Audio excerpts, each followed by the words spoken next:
ഏവർക്കും പുതിയൊരു അധ്യായത്തിലേക്ക് ഹാർദവമായ സ്വാഗതം.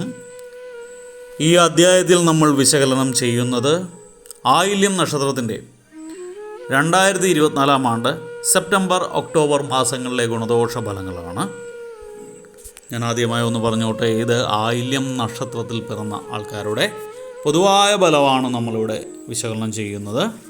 നിങ്ങൾക്ക് ഓരോരുത്തർക്കും വ്യക്തിഗത ഫലം ലഭിക്കുന്നതിനായിട്ട് നിങ്ങളുടെ ജാതകം ഒരു ഉത്തമനായ ജ്യോതിഷിയെ കാണിച്ച് രാശി ചിന്തനം നടത്തി മുന്നോട്ട് പോകുന്നതാണ് എന്തുകൊണ്ടെന്നുള്ളത്. ഇനി പൊതുവായ ഫലത്തിലേക്ക് വരാം. ഈ ആയില്യം നക്ഷത്രക്കാർക്ക് 2024 ആണ്ട് സെപ്റ്റംബർ ഒക്ടോബർ മാസങ്ങളിലെ ഗുണദോഷ സമ്മിശ്രമാണ്. ഇതിലെടുത്തു പറയേണ്ട ദാനധർമ്മങ്ങളൊക്കെ നിങ്ങൾ ധാരാളം ചെയ്യുന്ന ഒരു സമയമാണ്. എന്നാൽ അനാവശ്യ ചിന്തകളൊക്കെ നിങ്ങളെ മനസ്സിനെ സദാ അലട്ടിക്കൊണ്ട് തന്നെയിരിക്കും. നിങ്ങളുടെ മനസ്സ് കലുഷിതമായിരിക്കും. ഉറക്കക്കുറവൊക്കെ ഉണ്ടാകാനുള്ള സാധ്യത ഈ 2 മാസങ്ങളിലുണ്ട്. നിങ്ങൾക്ക് സ്വജനങ്ങളുടെ സഹായമൊക്കെ വർദ്ധിക്കുന്ന ഒരു അവസ്ഥ ഉണ്ടാകുന്നൊരു സമയമാണ്. ശുക്ര ചന്ദ്രഗ്രഹങ്ങളുടെ പരിവർത്തനം മൂലം കുടുംബാന്തരീക്ഷം സന്തോഷകരമായി മാറാനുള്ള സാധ്യത കാണുന്നുണ്ട്. നിങ്ങൾ കൂട്ടു ബിസിനസ്, അതായത് പാർട്ണർഷിപ്പ് ബിസിനസ്സൊന്നും ചെയ്യരുത്. അത് ദോഷമായിട്ട് മാറുന്നൊരു സമയമാണ്. അല്ലെങ്കിൽ ഈ ഒരു വർഷം ഇപ്പോൾ നവംബർ ഡിസംബർ കഴിയുമ്പോഴത്തേക്ക് അതിനെക്കുറിച്ചൊക്കെ ചിന്തിച്ചാൽ മതി. സന്താനങ്ങൾക്കൊക്കെ നേട്ടത്തിൻ്റെ കാലമാണ് ഈ വരുന്നത്. വളരെയധികം നേട്ടങ്ങളുണ്ടാവും. വിദ്യാർത്ഥികൾക്കും ഗുണകരമായ കാലമായിട്ട് കാണുന്നു. നിങ്ങൾക്ക് ഈശ്വര ചിന്ത വർദ്ധിക്കുന്ന ഒരു സമയമാണ്. ക്ഷേത്ര ദർശനമൊക്കെ കൂടുതലായിട്ട് ചെയ്യുന്ന സമയമാണ്. നിങ്ങൾ ആരോപണങ്ങളിൽ നിന്നും മുക്തി നേടുന്ന ഒരു അവസ്ഥ ഉണ്ടായി വരുന്ന സമയം. ദീർഘനാളായിട്ട് ചില പഴിയൊക്കെ കേട്ടിരുന്നവരൊക്കെ അതിൽ നിന്നൊക്കെ മുക്തി നേടിയിട്ട് സുഖകരമായ ഒരു അന്തരീക്ഷം സംജാതമാകുന്ന സമയമാണ്. നിങ്ങൾക്ക് കോടതി കേസുകളിലൊക്കെ വിജയം കാണുന്ന ഒരവസ്ഥ ഉണ്ടാകുന്നതാണ്.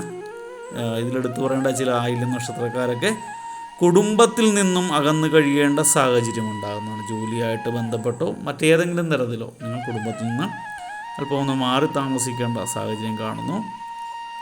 പൂർവിക സ്വത്തിന്മേൽ ബന്ധുജനങ്ങൾക്ക് അവകാശം സ്ഥാപിക്കാനൊക്കെ ശ്രമിക്കുന്നതാണ്. കുടുംബ സ്വത്തിന്മേൽ മറ്റുള്ളവർ അവരുടെ അവകാശങ്ങൾക്ക് പാർട്ടീഷനൊക്കെ വേണ്ടി വരുന്നതാണ്. നിങ്ങൾക്ക് എഴുത്തു രേഖാമൂലം ഒന്നുമില്ല എങ്കിൽ അവരത് അവകാശവാദം സ്ഥാപിച്ച് അവരുടേതാക്കിയെടുക്കാനുള്ള ചില കുതന്ത്രങ്ങളൊക്കെ മെനയുന്ന അവസ്ഥ ഉണ്ടാകുന്നതാണ്. അതുകൊണ്ട് നിങ്ങൾ കരുതിയിരിക്കുക. നിങ്ങൾക്ക് മാന്യതയും ദൃഢനിശ്ചയവുമൊക്കെ പുലർത്തുന്നൊരു സമയമാണ് ഈ സെപ്റ്റംബർ ഒക്ടോബർ മാസം. ദമ്പതി ഭാവവും ഗുണകരമായിട്ടാണ് കാണുന്നത്. എന്നാൽ നിങ്ങൾ നിസ്സാര കാര്യങ്ങൾക്ക് പോലും മറ്റുള്ളവരുമായിട്ട് കലഹിക്കാനുള്ളൊരു സാധ്യത കാണുന്നുണ്ട്. നിങ്ങൾ സ്വന്തം താല്പര്യങ്ങൾക്ക് മങ്ങലേൽക്കാതെ പ്രവർത്തിക്കേണ്ട സമയമാണ്. അതല്ലെങ്കിൽ അത് കുറേയൊക്കെ ദുഃഖിക്കേണ്ടി വരും നിങ്ങൾക്ക്. നിങ്ങൾ ഈ തീയതികളൊക്കെ ഒന്ന് സൂക്ഷിച്ച് വെക്കുക. അതായത് ഒന്ന് ഓർത്ത് വെക്കുന്നത് നല്ലതാണ്. ഞാൻ പറയാം, 1, 4, 9, 13, 17, 23, 29 എന്നീ തീയതികൾ ശുഭകരമായിട്ട് കാണുന്നില്ല. ഈ സമയത്ത് നിങ്ങൾ ദീർഘയാത്ര പോവുക, ഇൻ്റർവ്യൂകൾ അറ്റൻഡ് ചെയ്യുക, അല്ലെങ്കിൽ എക്സാമിന് പോവുക, രാത്രിയൊക്കെ യാത്ര പോവുക ഒക്കെ ചെയ്യുന്നത് ഗുണകരമല്ല. ശുഭകാര്യങ്ങളൊന്നും ഈ തീയതികളിൽ ചെയ്യരുത്. നിങ്ങൾ ആഡംബര വസ്തുക്കളൊക്കെ വാങ്ങാനുള്ള സാധ്യത കൂടുതലായിട്ടുള്ളൊരു മാസമാണ്.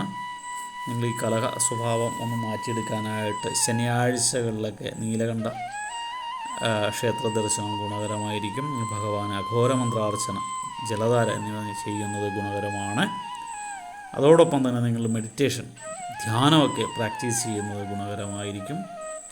അതോടൊപ്പം തന്നെ നിങ്ങൾ തീർച്ചയായിട്ടും വെള്ളിയാഴ്ച ദിവസങ്ങളിൽ ഗണപതി ക്ഷേത്രം ദർശിക്കുന്നത് വളരെ ഉത്തമമാണ്. ഗണപതിക്ക് കറുകപ്പുല്ല് നിവേദിക്കുക, നടക്കിൽ വെക്കുക, കറുകപ്പുല്ല് കൊണ്ട് മാല സമർപ്പിക്കുക, നാളികേരം സന്നിധിയിൽ ഉടയ്ക്കുക ഒക്കെ ചെയ്യുന്നത് ഗണപതി ഭഗവാന്റെ പ്രീതിക്ക് പാത്രമാകാൻ ഗുണകരമാണ്. അതോടൊപ്പം തന്നെ വെള്ളിയാഴ്ച വ്രതം എടുക്കുന്നത്, നോൺ വെജ് ഒന്നും കഴിക്കാതെ വ്രതം എടുക്കുന്നത് വളരെ ഗുണകരമായിരിക്കും.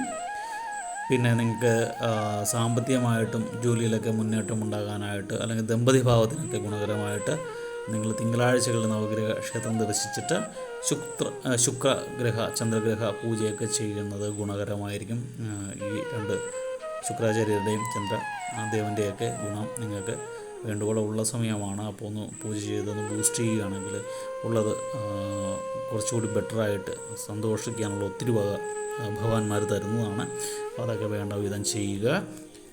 ചെറിയ ചെറിയ പകപ്പിഴകൾ ഈ ആൾക്കാരോടുള്ള അനാവശ്യമായ കലഹങ്ങളൊക്കെ ഒന്ന് മാറ്റി അവർ പറയുന്നത് കേട്ട് അതിൽ നിന്ന് സത്യസന്ധമായിട്ടൊരു മറുപടി അല്ലെങ്കിൽ സ്വപക്ഷമായിട്ട് നമ്മുടെ ഭാഗത്ത് നിന്ന് ചിന്തിച്ചിട്ട് അവരുടെ കേട്ടിട്ട് നമ്മുടെ ഭാഗത്ത് നിന്നിട്ട് ശരിയായൊരു രീതിയിലുള്ളൊരു മറുപടിയൊക്കെ കൊടുത്തു കഴിഞ്ഞാൽ അനാവശ്യമായ കലഹങ്ങളൊക്കെ ഒഴിവാക്കാൻ സാധിക്കും. എല്ലാവർക്കും വീഡിയോ ഇഷ്ടമായി എന്ന് വിചാരിക്കുന്നു. തുടർന്നുള്ള മാസങ്ങളിലെ വീഡിയോ ലഭിക്കാനായിട്ട് ചാനൽ സബ്സ്ക്രൈബ് ചെയ്യുക. ഒപ്പം വീഡിയോ ഇഷ്ടപ്പെട്ടാൽ ലൈക്ക് ചെയ്യുക. എല്ലാവർക്കും ഒരിക്കൽ കൂടി നന്ദി പറഞ്ഞു നിർത്തുന്നു. നന്ദി, നമസ്കാരം.